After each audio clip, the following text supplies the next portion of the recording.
우리가 찬양할 분은 주님밖에 없고요. 우리가 예배할 분은 주님밖에 없습니다. 그래서 우리가 주님을 예배하는 것, 또 찬양하는 것, 경배하는 것, 우리에게 주신 특권이라는 것을 믿고 우리가 주님 앞에 그런 마음으로 나아가야 합니다. 여러분, 예배할 수 없는 것은 굉장히 슬픈 일이에요. 예배할 수 없다는 건 천국을 맛볼 수 없다는 것입니다.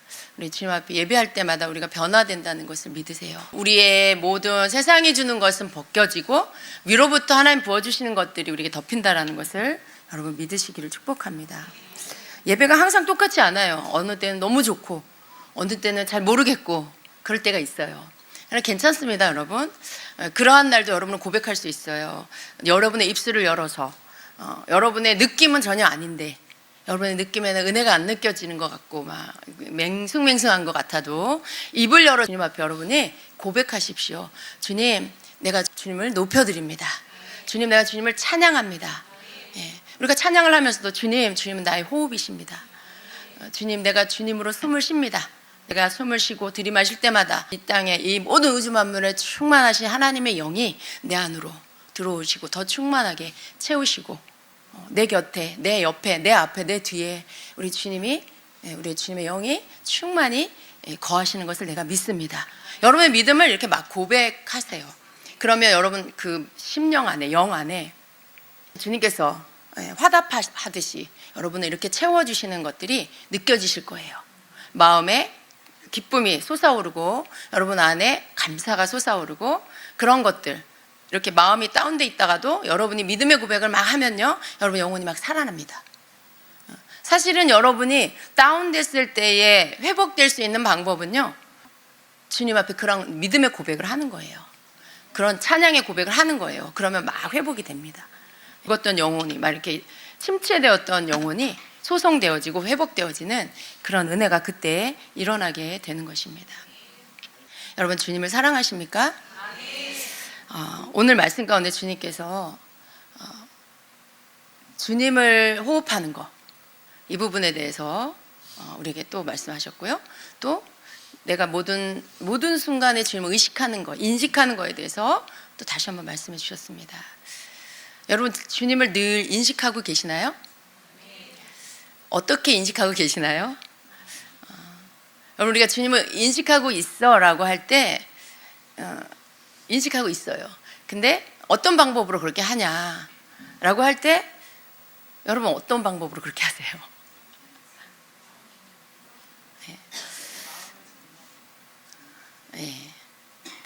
다 맞는 얘기인 것 같아요. 잘 들리진 않지만 다 맞는 얘기일 것 같아요. 그런데 우리가 구체적으로 실제적으로 주님을 인식한다는 게 내가 늘 주님을 생각하는 거. 근데 24시간 주님을 생각한다는 게 쉽지 않잖아요. 근데 여러분, 우리가 정말 주님을 인식한다는 것은 주님이 나와 함께하고 계신다라는 것을 믿고 그 주님을 존재를 내가 실제라는 것을 믿고 내 삶에서 모든 것들을 그분과 함께 나누는 것들 실제적으로 하는 거죠. 근데 이제 옆에서 누군가가 그 사람을 보면 좀 이상해 보인. 너 누구랑 얘기하는 거야? 너 지금 누구랑 대화하는 거야? 이렇게 말할 수 있는 그런 거. 그러니까 제가 실제적인 방법을 말씀드릴 때 이런 모습일 수 있다는 거예요. 그러니까 진짜로 주님 앞에 얘기하는 거죠. 진짜로 주님 앞에 얘기하는 거죠. 여러분이 뭔가 맛있는 음식을 먹을 때, 주님 이거 참 맛있네요. 이렇게 얘기할 수 있어요. 여러분이 양치를 하면서 거울을 보면서, 주님 오늘도 이렇게 아침 첫 번째 행동들이잖아요. 여러분이 아침에 일어나서 주님께 감사하기도 하고 씻고 하면서도 주님 이렇게 이렇게 여러분의 모습을 거울로 보면서 주님께 뭔가 얘기할 수 있는 거예요. 주님 얼굴이 이렇게 좀 메말랐네요. 건강하게 해주세요. 제 피부를 건강하게 해주세요. 여러분 그런 거 말할 수 있어요, 예수님한테. 왜냐하면 인식하고 있으니까 내가. 만약에 주님이 여러분이 거울을 보고 양치를 하고 이렇게 있는데 주님 옆에 계시면 무슨 얘기 하겠어요? 그때 무슨 얘기 했어? 주님을 경배합니다. 주님 찬양합니다. 그런 얘기 할 거 아니잖아요. 지금 화장실을 이렇게 씻고 거울 보면서 하고 있을 때 여러분이 지금 현재 느끼고 있고 보고 있는 거를 예수님한테 주님 제 얼굴이 좀 그래요.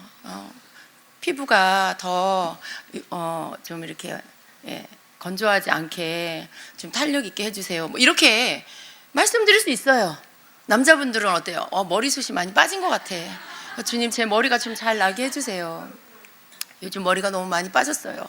예수님, 머리 좀 이렇게 숱 좀 많아지게 해주세요.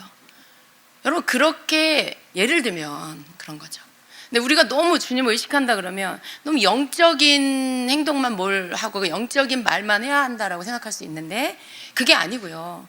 모든 순간에 주님을 의식하고 인식한다는 건 내 삶의 그냥 일상의 모든 부분을 주님과 함께 공유할 수 있는 걸 말하는 거죠. 예. 주님, 여러분이 이제 오늘 교회에 와야 된다거나 아니 외출을 해야 된다. 오늘 교회 올 거면 오늘 아침에 그런 걸 여쭈면 안 되고, 이제 어젯밤에 여러분 이제 오늘 외출할 준비를 미리 해놓을 때, 주님 내일 나 뭐 입고 갈까요? 이렇게 할 수 있어요. 근데 어떤 사람이 그래요. 뭐 주님의 음성 들으라고 그런 것까지 주님께 다 묻고 그러냐고. 그런 거 네가 그냥 알아서 하면 되지. 주님이 그런 것까지 신경 쓰게 그렇게 하냐고. 이렇게 하는 사람도 있어요. 뭐 먹을까요? 뭘 입을까요? 뭐 이런 거를 꼭 주님께 여쭈어야 되냐 이렇게 말하는 분도 있는데, 저는 그건 각자 개인의 주님과의 관계에 따라 다르다고 생각합니다. 내가 주님하고 그런 것들을 이렇게 나누고 내가 어떻게 뭘 결정해야 될지 모르겠을 때 지혜를 구하는 거죠. 왜냐하면 주님은 제일 잘 아시는 분이니까. 제일 잘 아시는 분이니까 주님 내일 뭐 입고 갈까요? 그렇게 주님 내일 뭐 입고 갈까요? 이렇게 주님께 이렇게 여쭙는 거예요. 그러면 주님이 생각나게 해주시고 떠오르게 하시면 그러면 되겠구나. 내일 뭐 오늘 저녁 반찬 뭐 해 먹을까요? 뭘 하면 좋을까요? 주님 생각이 안 나요. 떠오르게 해주세요. 여러분 그러는 거죠. 저녁 때가 됐으면 저녁에 뭘 먹을까? 주님께 이렇게 대화할 수 있어요. 뭐 아이하고의 대화를 두고도 무슨 얘기를 해야 될지 주님 가르쳐 주세요. 이런 일이 있는데 주님 제가 아이하고 얘기를 해야 되는데 제 감정에 앞서지 않고 주님 잘 대화할 수 있도록 그 옆에 함께 계셔 주세요. 생각나게 해주세요. 무슨 얘기를 해야 될지. 여러분의 모든 일상의 일 속에 주님이 그곳에 함께 할 수 있도록 그렇게 주님을 인식하는 거죠. 굉장히 여러분 그렇게 할 때 여러분 안에 어떤 게 오냐면요, 평강이 와요. 그리고 기쁨이 와요.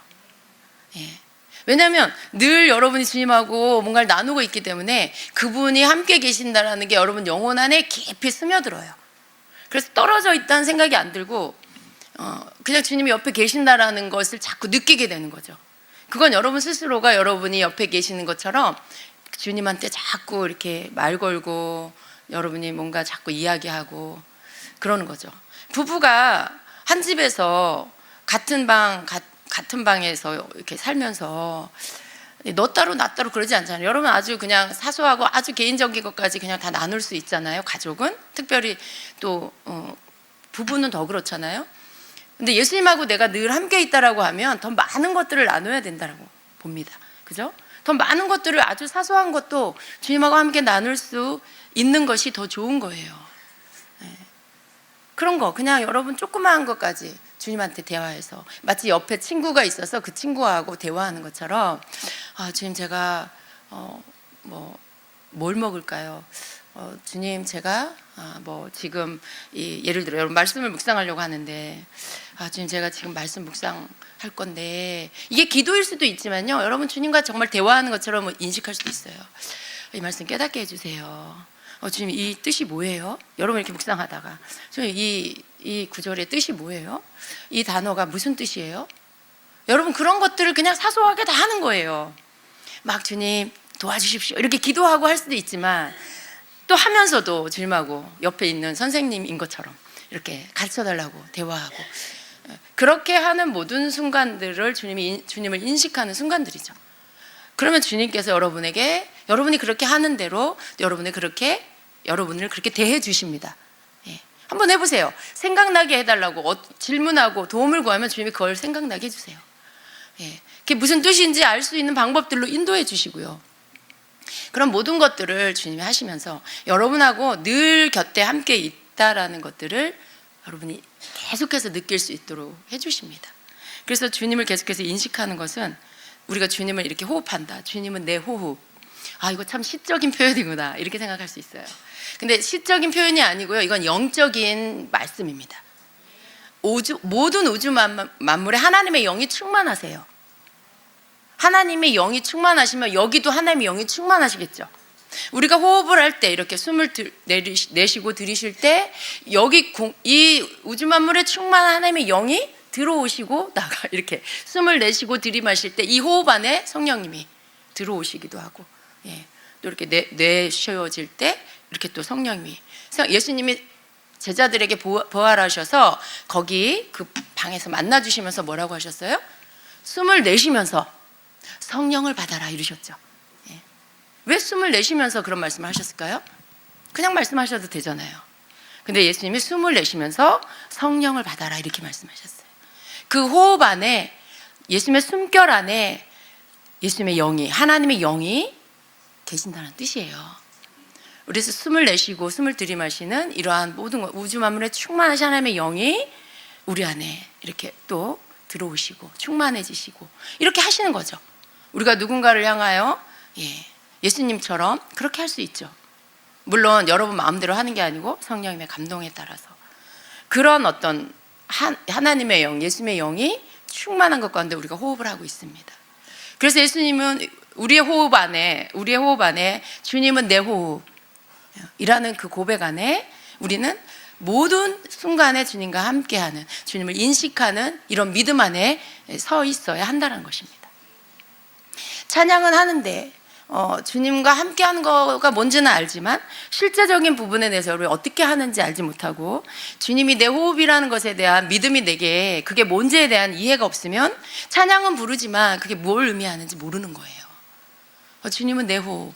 아, 그냥 주님이 나와 늘 함께 하신다라는 거구나. 그냥 이렇게 생각할 수 있죠. 모든 사람이 각자 그 찬양을 부르지만 모든 사람이 다르게 생각할 수 있어요.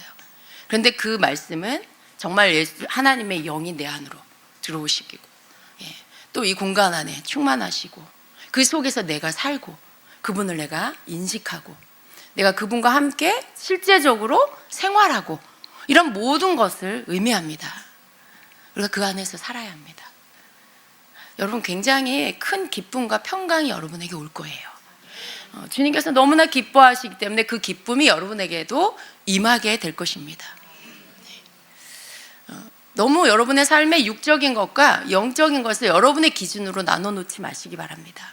우리가 육적인 것에 대해서 자꾸 마음을 빼앗기지 말라고 하는 이유는요, 너무 육적인 것에 치우쳐서 영이신 주님을 놓쳐버리기 때문에 그런 거예요. 우리의 먹고 입고 뭐 이렇게 생활하는 모든 것에 이 땅에 필요한 것들이 악한 건 아니에요. 악한 건 아니에요. 하나님 우리에게 주신 육신에 필요한 것들이죠. 이 땅에서 삶에 다 필요한 것들이죠. 근데 우리가 자꾸 그것을 보고 그것을 쫓다 보면 문제가 뭐냐 하면 눈에 보이는 것을 따라가다 보면 눈에 보이지 않는 주님을 놓쳐버리는 거죠. 그래서 결국은 세상은 자꾸 우리의 눈을 현혹시키고 그래서 우리의 마음을 빼앗고 그리고 주님을 잃어버리게, 놓쳐버리게 만들어요. 그것이 지나쳐서 그런 거죠. 우리의 필요 이상의 것들로 우리가 자꾸만 그것들을 우리의 필요들을 더 채우려고 하다 보니까 눈이 가고 마음이 가니까 마음 안에는 항상 여러분 한 가지만을 집중해서 우리 마음에 가질 수 있어요. 그게 능력이 돼요. 그러니까 예수님으로 충만하면 그것이 우리의 능력이 됩니다. 그 능력이라는 건 우리 삶의 모든 영역 가운데 주님이 함께 하시는 것들에 대한 나 자신에 대한 평강과 우리로부터 나가는 빛과 그리고 우리의 말에 능력이 나가요. 누군가를 살릴 수 있는 말들이 그 힘이 우리 안에 계신 주님으로부터 나가는 것입니다. 그런데 우리가 이 땅에 있는 육신의 것들을 우리가 너무 과하게 지나치게 거기에 대한 욕심을 부리면 이게 뭐예요? 지나치게 욕심 부리는 걸 두 글자로 뭐라 그래요? 탐욕이죠. 탐욕이 되는 거죠. 근데 탐욕이 될 때 이게 문제가 되는 거예요. 그러니까 지나치다라는 것은 항상 문제를 일으키죠. 뭐든지 지나치면 안 되는 거예요. 과유불급이죠. 그렇게 됐을 때 우리가 주님을 놓치게 되기 때문에 육신의 것들을 우리가 구하지 말아야 돼요. 그러니까 어떤 그 육신의 것들에 우리가 너무 그것들을 구하려고 애쓰지 말아라 하시는 거예요. 왜냐하면 항상 거기에는 유혹이 있기 때문에 그렇습니다. 근데 여러분, 우리가 모든 것들을 적절하게 할 때예요, 그런 것들을 주님과 함께 공유하고 주님께 뭐 구하고 이런 것들이 악한 게 아니에요. 여러분, 내 머리카락이 막 빠져서 그게 좀 여러분을 이렇게 위축시켜. 탈모가 너무 많이 일어나서, 예를 들면 주님 저 머리카락 많이 나게 해주세요. 머리카락 나는 거 육적인 거잖아요, 그죠? 영적인 거 아니잖아요. 근데 주님 앞에, 주님 나 머리카락 많이 나게 해주세요. 그게 악한 걸까요? 악한 걸까요, 여러분? 아니에요.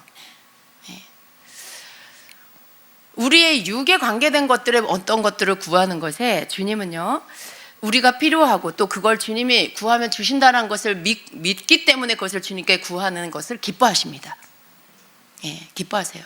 근데 항상 문제가 정욕에 쓰려고 잘못 구하는 게 잘못된 거예요. 구하는 것 자체가 잘못이 아니고 내 욕심에 의해서 구하고 내 정욕에 의해서 구하고, 내가 주님과의 어떤 친밀한 관계 없이 그분을 내가 그냥 이렇게 이용하듯이, 그분은 그냥 나에게 뭔가를 달라면 주시는 분이고, 내가 도와달라고 하면 도와주시는 분. 그러니까 아무 문제가 없거나 필요한 것들이 없으면 내 힘으로 다 할 수 있을 때는 어떻게 해요? 주님을 안 찾아요. 문제가 없고 평안하면 주님을 찾지 않는 거죠. 이게 문제인 거죠. 관계성이 없는데 나 필요할 때만 구해. 이거 주세요, 저거 주세요. 주님은 그걸 기뻐하시지 않죠. 우리가 모든 순간에 주님을 인식하면서 그분께 뭐 육신에 관계된 것들에 대한 소소한 것들을 주님께 구한다는 것은 그만큼 주님과 친밀하다는 거죠. 그만큼 주님과 영적인 이야기, 육적인 이야기, 삶의 이야기, 뭐 관계의 이야기, 뭐 일에 대한 거, 어떤 것도 주님한테 숨길 게 없는, 모든 걸 다 주님과 함께 공유할 수 있는 관계. 내가 그런 이야기를 주님 앞에 다 해도 마음이 전혀 거리끼지 않아. 그분 앞에 내가 어떤 친밀한 관계 없이 내 요구만 막 구하해서 뭐 듣는 것도 없고 주님께로부터 부어지는 것들도 안 느껴지고, 나는 열심히 뭔가를 그냥 청구서 올리듯이 주님께 막 올리는 그런 기도, 한 달에 한 번 그런 기도 이제 하고, 아무 일 없으면 안 하고, 그런 게 아니에요. 그것과 전혀 다른 것이죠. 주님은 친밀한 관계 안에 우리의 작은 것까지도, 정말 우리의 신음소리까지도 들으시는 우리 하나님이십니다. 그러한 친밀한 자의 신음소리까지도 귀 기울여 들으시고 그를 위로하시고 치유하시는 그런 주님이세요. 그 안에서의 모든 것을 말하는 거예요. 여러분, 육적인 거 막 구해도 되나? 오해하지 마시기 바랍니다. 주님과의 깊은 관계 안에 그분이 나의 주님인 거, 그분이 내 호흡 안에서 나와 함께 하신다는 걸 믿으세요. 그분이 내 속에서 나를 이끌어 가시는 분이라는 걸 믿으세요. 내 삶의 모든 것을 그분이 주관하신다는 걸 믿으세요. 나의 모든 공급이 주님께로부터 온다는 걸 믿으세요. 내 모든 안고 일어서는 것들이 주님 손에 있다는 것을 믿으세요. 그럼 그런 모든 것들을 여러분이 믿을 때 주님 앞에 내가 숨길 게 없고요, 그 어떤 것도 주님 앞에 내가 주님을 떼고 나 혼자 일을 하고, 나 혼자 뭔가 내가 혼자 알아서 하고, 그런 것들이 점점 없어지는 것입니다. 여러분의 가는 모든 곳에 주님과 함께 가게 돼요. 여러분이 만나는 모든 만남 속에 주님과 함께 만나게 돼요. 보이지 않지만, 거기에 예수님이 보이지 않지만 여러분의 만남 가운데 여러분 가면서 그 만남의 자리에 가면서 기도할 수 있어요. 주님, 오늘 제가 이런 누구누구를 만나는데 거기 주님 함께 계셔주세요. 거기 주님 함께 그 자리에 계셔주세요. 무슨 대화를 해야 될지 주님 지혜를 주세요. 생각나게 해주세요. 그렇게 하는 거죠. 그렇게 해서 여러분 그 자리에 갔을 때도 주님이 거기 계신다는 걸 그냥 상상하세요, 여러분. 그 빈 의자에 주님이 계신다는 걸 상상하시고 대화를 하는 가운데도 주님 무슨 얘기를 할까요? 어떤 대답을 할까요? 계속 예수님한테 말을 걸고 주님이 여러분에게 그걸 들으시고 여러분에게 주시는 지혜를 받아서 또 이야기하고, 그렇게 할 수 있어요. 작은 것에서부터 모든 여러분의 큰일까지 그렇게 주님을 인식하는 것입니다. 그게 여러분이 삶에서 주님과 호흡하는 그러한 방법입니다. 자, 오늘은요, 제가 우리 시편 119편 말씀을 제가 준비했습니다. 119편 33절부터 37절의 말씀인데요.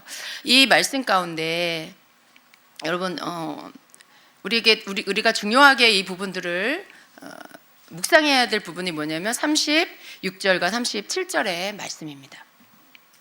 말씀을 띄워주시면 우리 그냥 눈으로 읽도록 하겠습니다.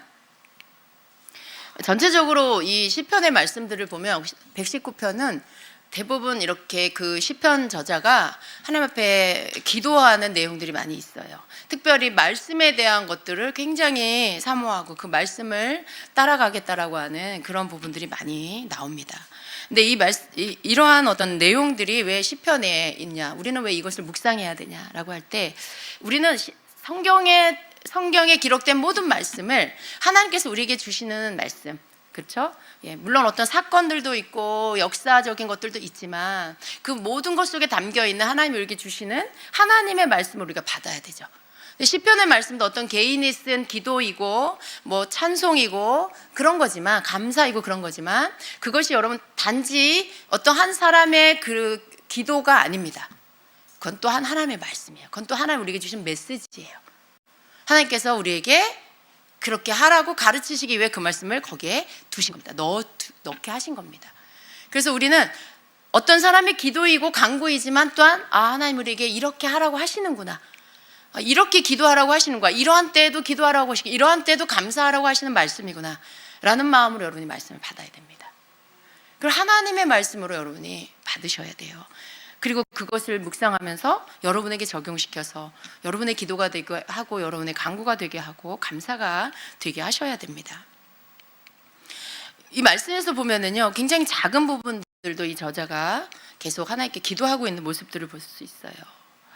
뭐 주님의 율례들이 제시하는 길을 내게 가르쳐 주십시오. 또 나를 깨우쳐 주십시오. 또 내가 주님의 계명들이 가리키는 길을 걷게 하여 주십시오. 이러면서 이제 어떤 자기 믿음의 고백을 하고 있어요. 근데 여러분, 이런 부분들이 어떻게 보면 내가 열심히 하면 주님이 깨닫게 하시잖아, 내가 주님의 율례들을 잘 준행하면 주님이 맞는 길로 인도해 주시잖아, 근데 왜 이런 걸 이렇게 하나하나 구하고 있지? 라는 생각을 할 수 있어요. 근데 여러분, 이 기도 안에서 우리가 배울 게 뭐냐 하면, 내가 할 수 있지만, 내가 하면 되지만, 그러나 그거조차도 하나님께 구하고 있구나, 할 수 있게 해달라고 구하고 있고, 깨닫게 해달라고 구하고 있고, 그 길들로 갈 수 있게 해달라고 구하고 있구나, 그 계명들을 따를 수 있게 해달라고 구하고 있구나. 어쩌면 그건 내가 할 일인데 그거조차도 구하고 있어요. 여러분, 이것은 내 모든 것을 주님이 주신 힘으로 할 수 있다라는 그러한 신앙의 고백이에요. 이거조차도 주님이 하게 해주셔야만 할 수 있다라는 겸손함의 고백입니다. 이러한 기도는요, 여러분, 마음이 겸손한 자가 아니면 할 수 없어요. 사람들은 대부분 이래요. 이렇게 선을 그어요. 이런 건 내가 할 수 있으니까 내가 하면 돼. 별로 거기에 대해서 주님이 주시는 힘으로 한다는 의식이 없죠. 아침에 일어나는 거 내가 하는 거고, 내 발로 일어나서 내가 움직이는 거고, 내 손으로 밥 떠서 먹는 거고, 내가 실력이 있고 능력이 있으니까 내가 주어진 일을 내가 잘해서 성과를 얻은 거고. 여러분, 사람 생각 가운데는요, 은근히 그런 것들이 이렇게 자리 잡습니다. 그러다 보면 하나님 앞에 감사하고 하나님을 의지할 영역들이 점점 좁아져요. 작아져요. 정말 내가 막 내 힘으로 도저히 안 되는 그런 것들만 하나님을 의지해요. 하나님, 이번 올해 이 승진 기회가 있는데 제가 되게 해주세요. 이런 거. 그것도 내 필요를 위해서 구하는 거죠. 나쁜 건 아니에요. 구해도 되는데요, 모든 것을 의지할 때는요, 그게 하나님 보실 때 기쁨이고 믿음이에요. 네가 그거조차 나를 의지해서 그걸 내게 구하는구나 하세요. 근데 다른 건 자기 힘과 능력이라고 믿고 그냥 살다가 어떤 그런 것들만 있을 때 하나님께 구하는 것은, 하나님이 보실 때는 하나님을 이렇게 모든 부분에 하나님이 주시는 힘과 능력을 하나님이 주시는 거다, 이걸 믿는 사람이라기보다는 내가 좀 뭔가 필요할 때만 하나님을 찾는 사람으로 하나님 그렇게 보실 수 있어요. 사실이잖아요, 그게. 그죠? 그러니까 여러분, 이런 부분에서는 내가 이런 아주 작은 것까지도 하나님께 기도한다, 그건 어떤 그런 생각이 없거나 굉장히 나약해서 드리는 기도가 아니에요. 겸손하기 때문에 할 수 있는 기도고요. 하나님을 전적으로 의지하기 때문에 이런 기도를 드릴 수 있어요. 살면서 깨달은 거예요. 어떤 것도 내 힘으로 되는 게 아니구나. 내 것이라고 내가 내 마음대로 이렇게도 하고 저렇게도 할 수 있는 게 아니구나. 하나님이 할 수 있게 해주셔야 할 수 있구나. 이걸 깨달은 거죠. 그걸 깨닫고 모든 것들이 그렇다라는 걸 깨달아요. 하나를 하나님이 가르쳐 주셨는데 10개를 깨닫는 거예요. 그렇다면 이것도 마찬가지지, 저것도 마찬가지지 하면서 모든 부분에 하나님을 의지하기 시작하는 거죠. 작은 것조차도 하나님의 도우심을 구하고 하나님 해달라고 간구하고 하나님께 의탁하고 이런 것들을 하게 되는 거죠. 겸손하지 않고는 이런 거 할 수 없어요. 마음이 굉장히 하나님 앞에 겸손하고 하나님을 전적으로 의지하게 됐을 때, 그럴 때 이렇게 할 수 있습니다. 여러분 이런 기도 안 하면 혹시 여러분이 내가 이런 기도가 잘 안 나와, 그럼 여러분이 조금 그런 걸 깨달을 때까지, 그런 걸 깨닫는 과정에 이렇게 좀 이렇게 낮아지는 시간들이 필요한 거예요. 항상 낮아질 때는요 고통이 따른다는 거 아셔야 돼요. 힘들어요. 항상 우리가 높은 곳에 있다가 내려갈 때는요, 낮추실 때는 힘든 거예요. 넓은 집에 살다가 좁은 집으로 이사 갈 때 여러분 기쁘세요? 큰 차 타다가 경차 타면 여러분 즐거우세요? 힘들잖아요. 불편하고. 우리가 높은 곳에 이렇게 하나님이 주시는 그러한 위치에 있다가 낮은 자리로 내려오면 굉장히 힘들어요. 근데 그걸 겪고 나면 어떻게 돼요? 사람이 굉장히 겸손해집니다. 이게 모든 게 이게 당연한 게 아니었구나. 이게 모든 게 내 힘으로 하는 게 아니었구나.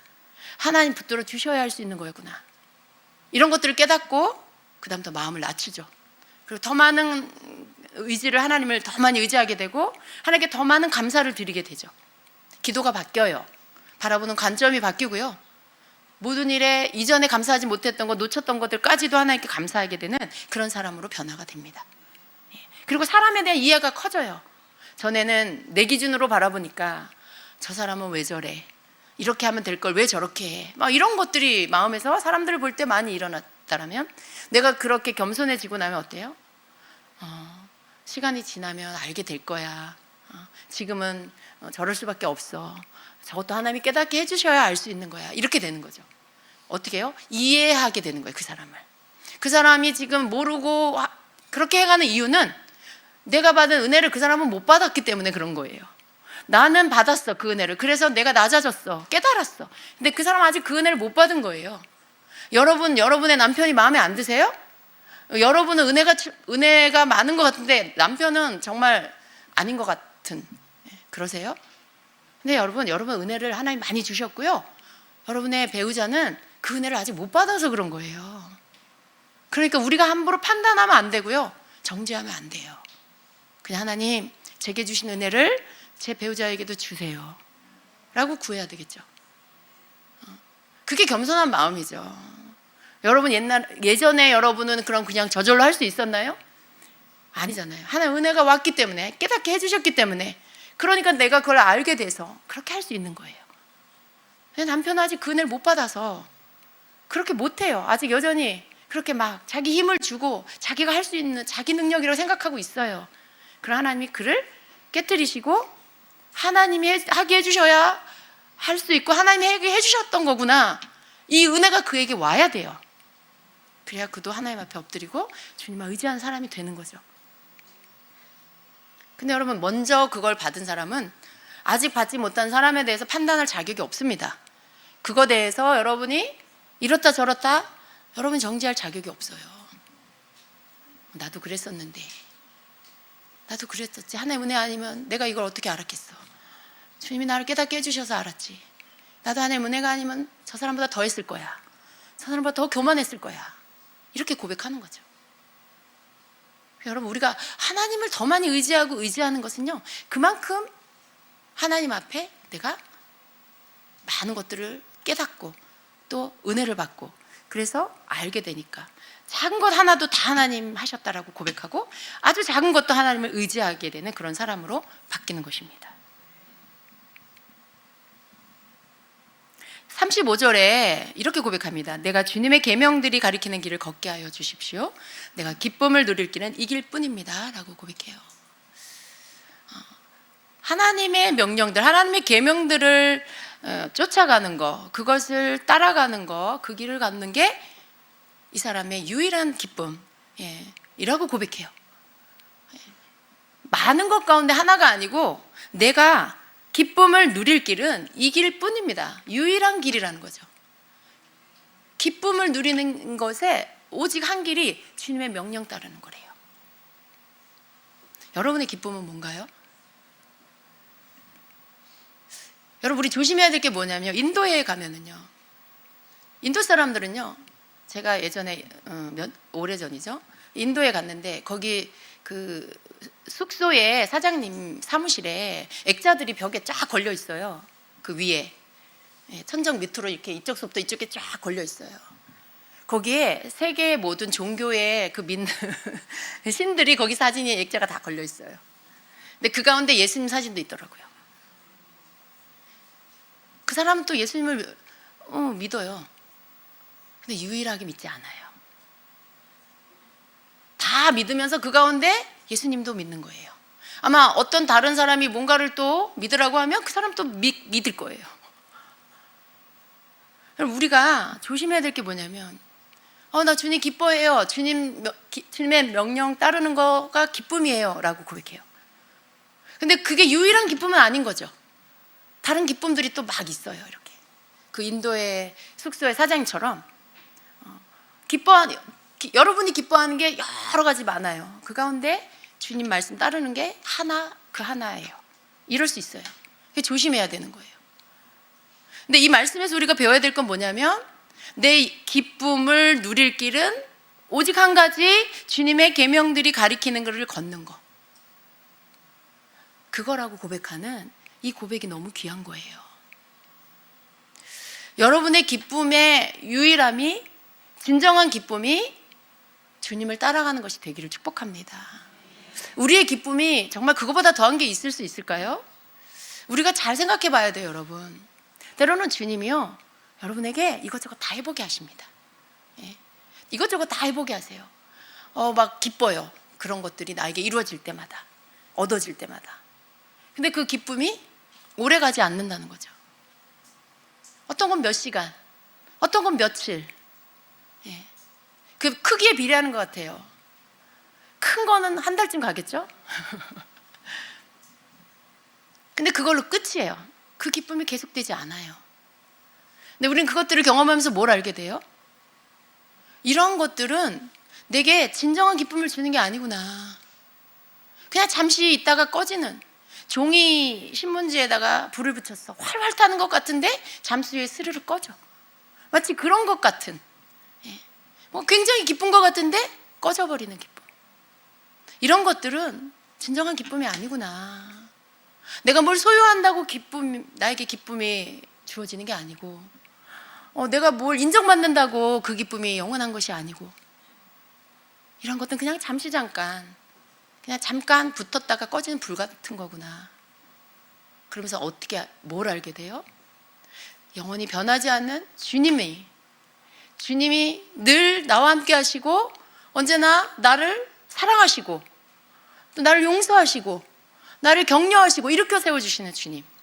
한결같은 마음으로 나를 바라보시고 대해주시는 그 주님. 그 주님만이 나의 기쁨이라는 거.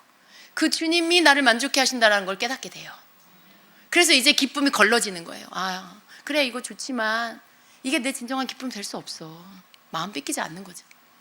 그래, 이거 너무 좋지만 난 그걸 추구하진 않겠어. 이런 거죠. 그냥 하나님 주시면 받지만 내가 그걸 추구하진 않아.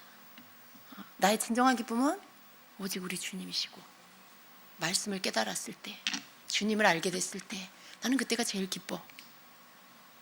그게 여러분의 유일한 기쁨이 되는 것입니다. 이 저자가 이렇게 고백하는 이유가 거기에 있는 거예요. 다 경험해보고 받아보고 해봤지만 그게 나를 기쁘게 하지 않는다는 걸 알게 됐고, 나의 진정한 유일한 기쁨이 주님의 계명들이 말씀하시는 그 길을 따라가는 그것이라는 걸 알게 된 것입니다. 이것이 또한 우리의 기쁨이 되어야 합니다. 여러분, 이 말씀을 묵상할 때 이렇게 기도하세요. 하나님, 저의 유일한 기쁨도 이것이 되게 해주세요. 예. 주님, 때로 아직은 그렇지 않아요. 제가 아직은 다른 게 더 기쁠 때가 많아요. 솔직하게 말씀해 드려야 돼요. 주님께. 아닌 것, 그렇지 않은데 그런 것처럼 하면 안 돼요. 하나님 다 아시니까. 주님, 제가 아직 다른 것으로 기뻐요. 솔직한 마음이에요. 그런데 저도 이렇게 되길 원해요. 주님을 따라가는 것, 주님의 말씀을 따르는 게 제 가장 큰 기쁨, 그 유일한 기쁨이 되게 해주세요. 주님, 이 고백이 저의 고백 되게 해주세요. 여러분, 이렇게 할 수 있어야 되는 것입니다. 36절, 37절. 내 마음이 주님의 증거에만 몰두하게 하시고 내 마음이 탐욕으로 치닫지 않게 해주십시오. 내 눈이 헛된 것을 보지 않게 해주시고 주님의 길을 활기차게 걷게 해주십시오 라고 말씀하고 있어요. 여러분, 여기 오늘 말씀해 보면 이 시편 기자가 아주 작고 사소한 것까지도 주님께 다 구하고 있는 것을 볼 수 있습니다. 내가 마음을 결단하고 해야 될 것 같은 그런 일들도 주님 앞에 그렇게 할 수 있게 해달라고 구하는 그런 자세죠. 여러분, 그런 것들을 구한다라는 것은요, 이런 의미가 있는 거예요. 그 마음 안에 내가 뭘 할 수 있는 게 없구나라는 것을 깨달은 자이죠. 예. 내 힘과 의지로 이건 내가 할 수 있어, 이건 내가 해야 돼 라고 생각하는 것조차도 다 내려놓고 주님이 할 수 있게 해주셔야 내가 할 수 있습니다라는 것을 아는 자예요. 그래서 그런 모든 것들, 뭔가를 깨닫는 거, 주님의 말씀을 쫓아가는 거, 어떻게 보면 그건 내가 해야 되잖아요. 근데 그렇게 할 수 있도록 그 길들을 나에게 제시해달라고 구하는 그런 말씀들이 또 앞에 나옵니다. 작은 것도 다 주님이 해주시기를 구하는 아주 겸손한 이 시편 기자의 그런 믿음의 고백을 이 말씀 가운데서 볼 수 있는데요. 특별히 36절, 37절에 보면 내 마음이 주님의 증거에만 몰두하게 하시고 내 마음이 탐욕으로 치닫지 않게 해주십시오라고 구해요. 그러면서 내 눈이 헛된 것을 보지 않게 해주시고 주님의 길을 활기차게 걷게 해주십시오라고 해요. 자기 마음과 자기 눈에 대한 강구를 하고 있어요. 여러분, 우리 마음, 내 마음을 누가 결정합니까? 여러분, 교회 오는 거 누가 결정했어요, 여러분? 여러분이 결정했죠. 이따가 밥 먹을 거냐 안 먹을 거냐? 여러분 마음 결정하는 거예요. 근데 이 시편 기자는 뭐라고 하냐면 내 마음이 주님의 증거에만 몰두하게 하시고 내 마음이 탐욕으로 치닫지 않게 해주세요. 물론 우리가 이런 기도 할 때가 있죠. 근데 어떻게 생각하면요, 여러분, 그거 내가 해야 할 일 아닌가 이렇게 생각할 수 있어요. 내가 말씀에, 주님의 말씀에 몰두해야 되고 주님께 몰두해야, 그래야 하나님이 나를 은혜를 주셔서 내가 탐욕에 치닫지 않게 해주시지 않을까 이렇게 생각할 수 있죠. 근데 여러분, 그것도 맞는데 우리가 주님의 말씀에 몰두하는 것조차도 주님이 그렇게 할 수 있도록 해주셔야 돼요. 여러분, 마음 먹으면 되던가요? 마음 먹은 대로 다 돼요? 안 되죠. 그게 우리예요. 마음을 먹어, 결단을 해, 작정을 해. 근데 작심삼일이야. 이게 문제죠. 이게 우리 모습입니다. 그런 우리 자신을 알고 주님 앞에 그렇게 하나님 할 수 있게 해주세요. 그 길들로 나를 인도해 주세요. 날 깨닫게 해주세요. 이런 것들을 주님께 다 우리는 구해야 한다라는 거예요. 내 마음이 주님의 증거에만 몰두하게 해주세요. 그래서 내 마음이 탐욕으로 치닫지 않게 해주세요. 우리의 마음이 탐욕으로 치닫게 되는 때가 있습니다. 우리는 어떤 존재냐면요, 여러분, 우리가 하나님 나라에 속한 자들이에요. 하나님 자녀이기 때문에.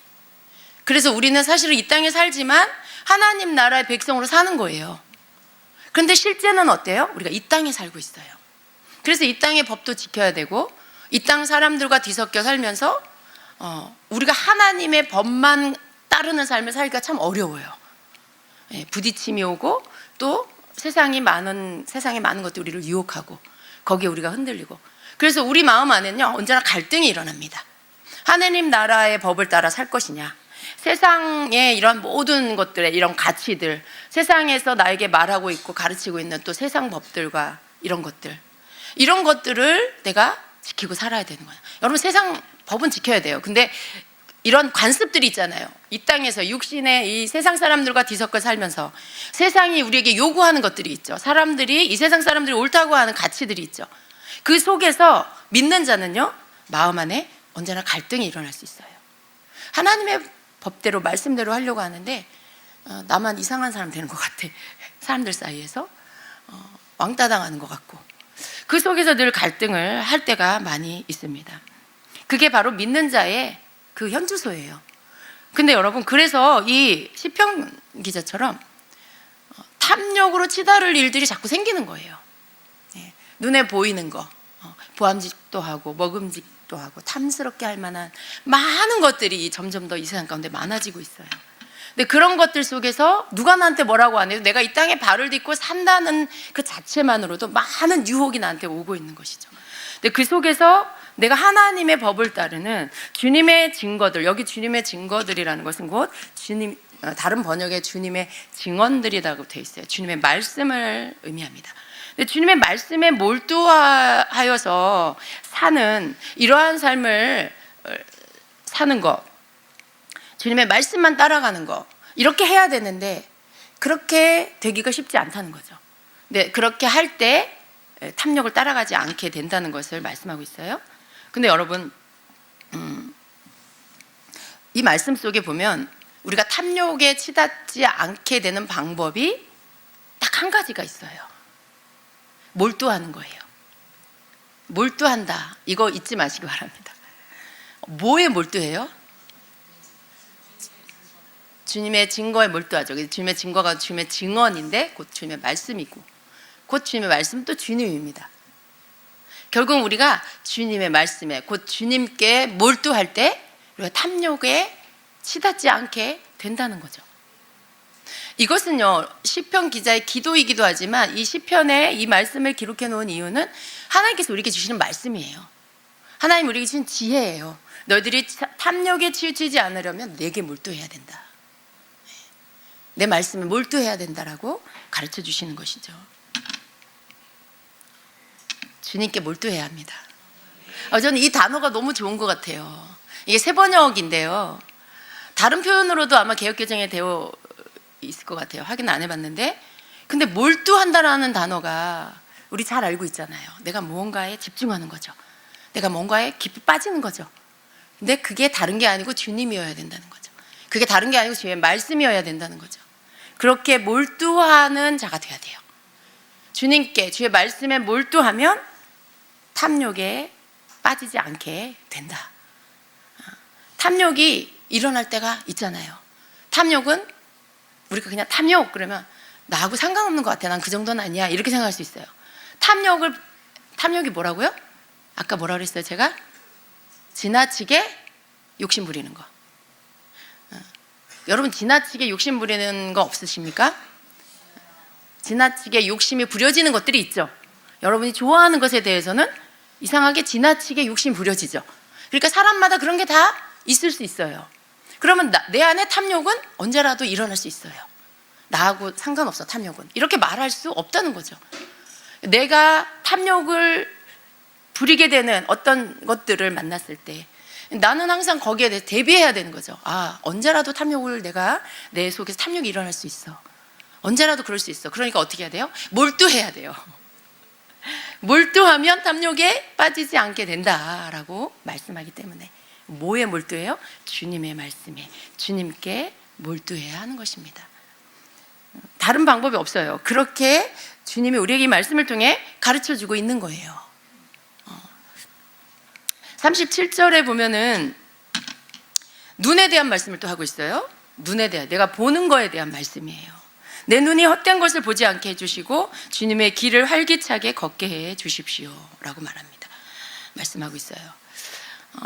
여러분, 우리가 이 두 구절을 보면은요, 이게 내 마음인데도 내 마음대로 못해요. 그죠? 내 마음인데 내가 탐욕 너 안 돼, 이렇게 한다고 해서 되는 게 아니고, 내 눈인데 너 눈이 헛된 거 보지 마, 난 헛된 거 안 볼 거야, 이렇게 한다고 해서 또 되는 게 아니라는 거죠. 내 마음인데 내 마음대로 못하고, 내 눈인데 내 마음대로 보고 안 보고를 결정할 수가 없을 때가 많아요. 그걸 여러분, 우리 말씀 속에서 인정해야 돼요. 나도 이런데. 그래, 이것이 우리 모습이지, 인간의 모습이지. 그러니까 어떻게 해야 돼요? 주님께 그것들을 지켜달라고 구해야 한다는 것이죠. 주님께 그러한 것들에 대해서 빠지지 않도록, 탐욕에 빠지지 않고 헛된 것에 빠지지 않도록 나를 주님의 길로 인도해달라고 구해야 한다는 것을 우리가 가르쳐주고 있는 것입니다. 근데 여러분, 결국에 이 두 구절은 한 세트예요. 왜냐하면 우리의 탐욕은 언제 일어나냐면, 우리의 눈이 내가 탐욕을 부릴 만한 것을 눈으로 볼 때, 그때 탐욕이 일어납니다. 보지 않으면 안 일어나요. 적어도 여러분 수준은 보지 않으면 안 일어나요. 그죠? 그 정도 절제할 수 있잖아요. 그죠? 근데 보면 일어나는 게 문제예요. 그 단계까지 못 이르렀어. 그쵸? 보지 않으면 욕심이 안 일어나는데 보면 일어나는, 눈과 마음이 함께 가고 있다는 걸 알아야 돼요. 눈으로 보는 거, 마음과 눈이 함께 있어서 눈이 가는 곳에 내 마음이 간다라는 것입니다. 내 눈이 허탄한 것을 보게 되면 여지없이 내 마음은 탐욕을 향하게 된다는 것입니다. 눈으로 보는 것이 참 중요해요. 여러분, 눈으로 보는 게 참 중요해요. 누가복음 11장에 보면 눈은 몸의 등불이라고 말씀하고 있죠. 여러분, 등불은 그 역할이 뭐예요? 빛을 비추는 도구입니다. 빛이에요. 빛을 내는 거예요. 그 이외에 이 등불은 쓸 데가 없어요. 등불에 빛을 내는 것으로 이 등불을 사용하죠. 그런데 내 몸을 밝게 해주는 거, 빛을 비추어 주는 게 바로 눈인데, 그 등불의 역할을 하는 게 바로 내 눈이라는 것입니다. 어떻게 내 눈이 내 몸의 등불이 될 수 있는 건가라고 생각해 봅니다. 누가복음 11장 34, 35, 36절 한번 읽어볼까요? 내 눈은 몸의 등불이다. 내 눈이 성하면 내 온몸도 밝을 것이요, 내 눈이 성하지 못하면 내 몸도 어두울 것이다. 그러므로 내 속에 있는 빛이 어둡지 않은지 살펴보아라. 내 온몸이 밝아서 어두운 부분이 하나도 없으면 마치 등불이 그 빛으로 너를 환하게 비출 때와 같이 내 몸은 온전히 밝을 것이다 라고 말씀해요.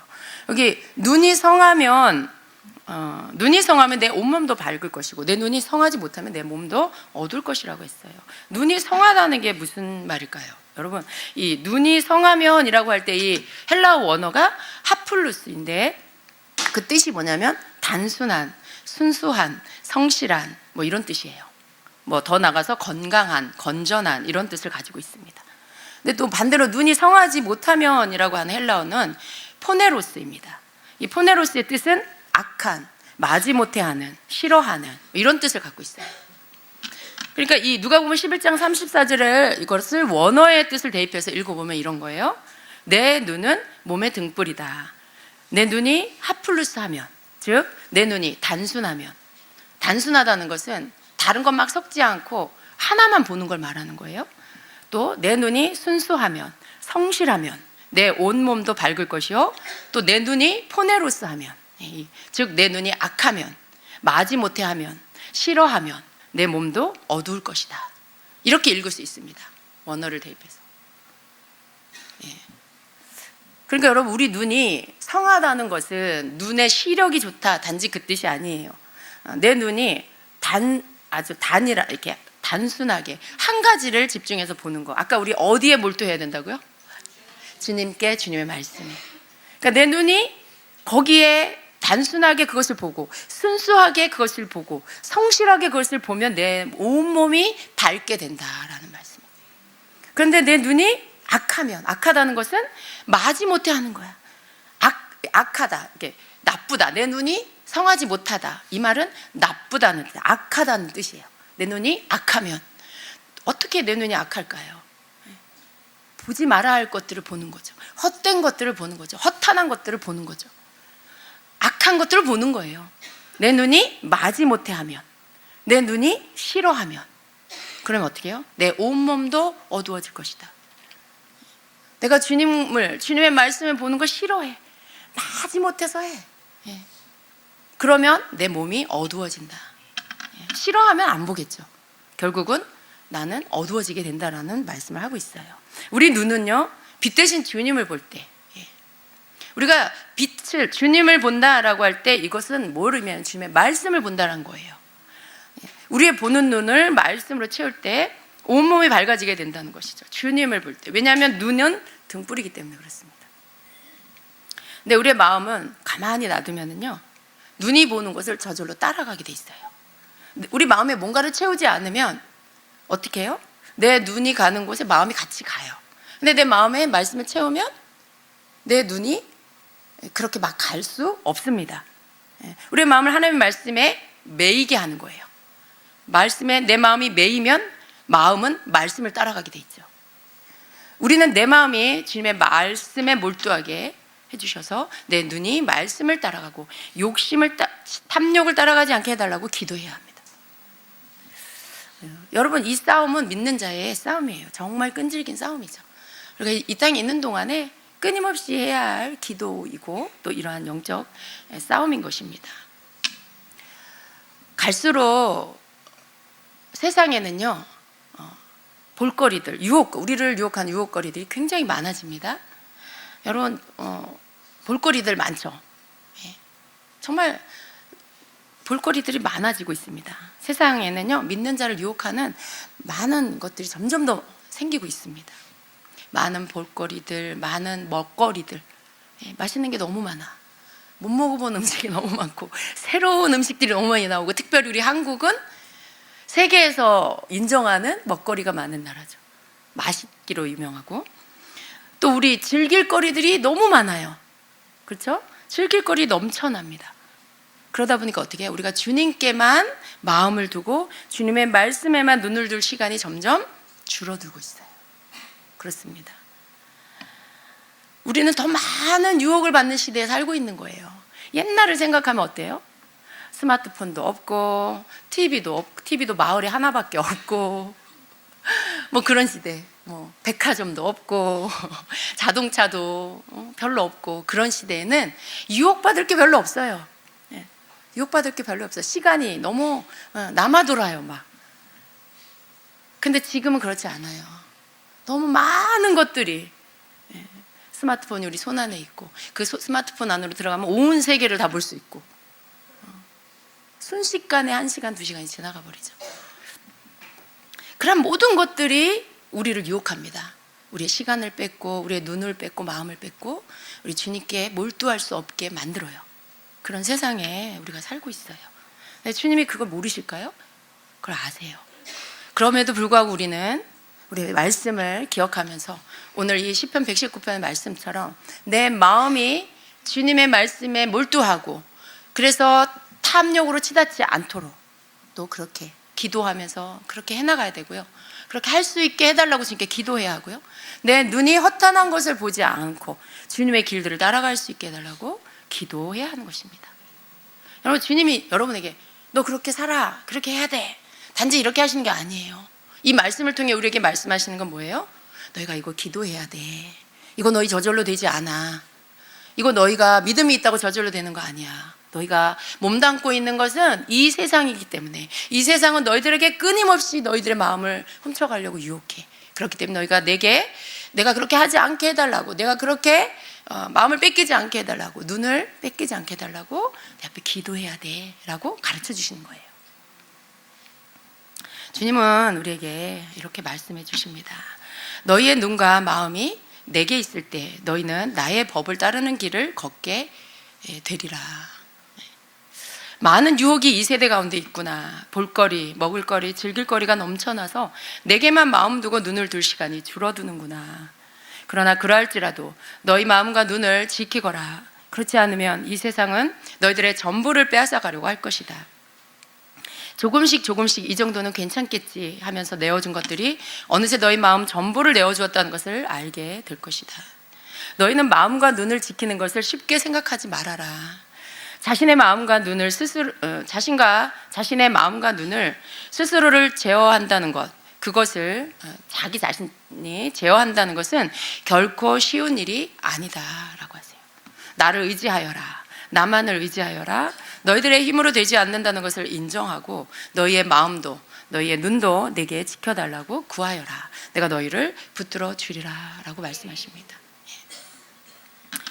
여러분, 우리가 시편을 볼 때 이게 그냥 이 시편 저자의 기도구나 이렇게 생각할 수 있어요. 근데 여러분, 말씀입니다. 하나님의 말씀이에요. 성령께서 그 가운데 우리에게 주시는 메시지가 있어요. 주님께서 그 시편을 통해서 우리에게 말씀하시는 내용들이 있어요. 살아있는 하나님의 말씀을 여러분이 받으시기를 축복합니다. 그것이 기도면 내게 그 기도를 하라고 하시는 거예요. 그 속에 그 저자가 깨달은 어떤 메시지가 있다면 그것으로 나에게 말씀하시는 거죠. 너도 그런 자야. 인생은 다 이래. 그러니까 너도 예외가 아니야. 하시면서 우리에게 기도하라고 가르쳐 주시는 것입니다. 여러분, 우리 하나님은요, 우리가 뭘 잘못했을 때 막 우리를 정죄하시거나 우리를 비난하시는 그런 분이 아니시죠. 여러분, 그거 믿으십니까? 하나님이 여러분 막 정죄하시던가요? 정죄를 느낀다고 해서 하나님이 여러분을 정죄한다고 생각하지 마세요. 여러분이 뭘 실수하고 죄를 지면 정죄감이 와요. 근데 그게 하나님이 여러분을 정죄하고 있는 게 아니라는 걸 아셔야 돼요. 뭐가 여러분을 정죄하는 거예요? 여러분이 지은 죄가 여러분을 정죄하는 거예요. 그 죄가 여러분을 정죄하고 있는 거예요. 그 죄에 넘어지게 한 악한 영이 여러분을 정죄하는 거죠. 하나님이 여러분을 정죄하는 게 아니에요. 하나님이 여러분을 비난하는 게 아니에요. 참소하시는 게 아니에요. 하나님 그런 거 하실 수 없는 분이세요. 그러니까 여러분이 믿어야 할 건 뭐냐면, 하나님이 나를 싫어하시겠구나. 하나님이 지금 나를 야단치시는구나. 뭐 야단치신다고 생각하는 것까지는 그래도 괜찮아요. 그런데 하나님이 나를 거부하시는구나.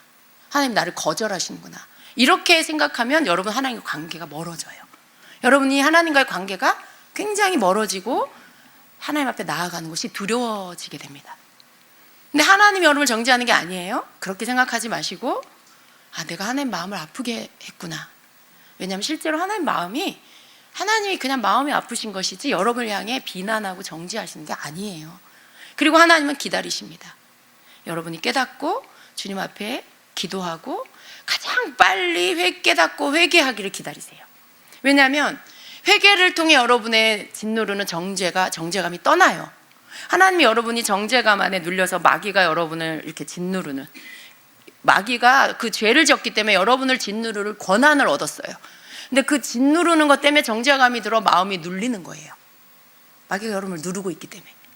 근데 이것이 언제 벗겨지냐면 여러분이 빨리 회개하고 하나님이 여러분을 용서하시는 그 가운데로 들어가면 이것이 벗겨져요. 그럼 여러분 마음에 정죄감이 없어져 버려요. 하나님은 그걸 기다리고 계시는 분이에요. 빨리 회개하고 자유케 되기를 기다리시는 것이 하나님이십니다. 그러니까 여러분 여러분 잘못하거나 실수하거나 했을 때 하나님이 나를 거절하신다, 나를 싫어하신다, 나를 떠나셨다 이렇게 생각하지 마시고 가장 빠른 시간 무릎 꿇고 주님 앞에 회개하시길 바랍니다. 그래서 그 죄에서 벗어나시고 자유케 하시는 하나님의 용서하심의 사랑 안으로 뛰어들어가시고 또 그 자유케 하시는 하나님의 그 진짜로 여러분 안에 임하는 자유함, 정죄감이 떠나가 난 후에 여러분의 마음의 평강, 여러분 그것을 누리시는 자가 되시길 축복합니다. 하나님은 언제나 우리에게 그것을 주시길 원하세요. 비난의 소리가 하나님이 하시는 거라고 생각하지 마시고 언제나 하나님을 신뢰하는 여러분 되시길 축복합니다. 하나님은 언제나 우리를 맞아주세요. 우리는 언제나 주님께로 돌아가는 자가 돼야 돼요.